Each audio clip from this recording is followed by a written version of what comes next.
Struthers City Councilman Mike Patrick has a lifelong passion for firefighting. So much so that he owns not one, but two fire trucks. One has a fascinating history dating back to World War II. Here's First News reporter John Rudder. Struthers City Councilman Michael Patrick has worn a number of hats over the years, but firefighter might be one of his favorites. When I was a young boy, some of my neighbors, they were full-time firemen. When you heard that siren go off, you knew there was a fire. And everybody had to go run to the station. That passion stayed with Mike through 27 years as a volunteer firefighter. So when a rare opportunity popped up in 2003 to buy a 1943 Mack fire truck, a truck with a story tied directly to Struthers history, Mike didn't hesitate. They were building a station at 96 Elm. They only had one truck.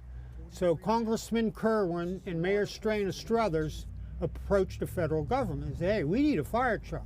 That Mack truck served Struthers faithfully from 1943 until around 1980 before falling into disrepair. It was left to sit, forgotten, and run down, but retired fireman Don Clemente found it in Columbus, Indiana, and got it back to Struthers on a flatbed. That's when he and Mike started a year-long restoration. There's some Friday nights we're into it. We were up to 3, 4 in the morning working on it. How much fun was that? It was fun.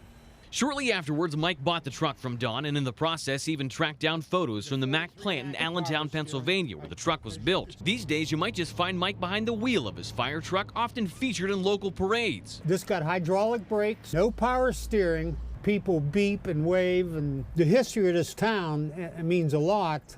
And I'm just trying to preserve as much history as I can.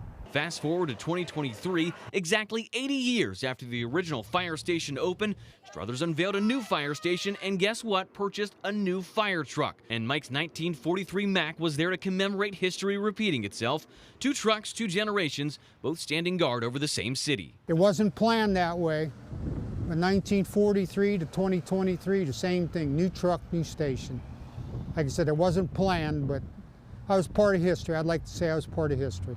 Reporting in Struthers, John Rudder, WKBN 27 First News.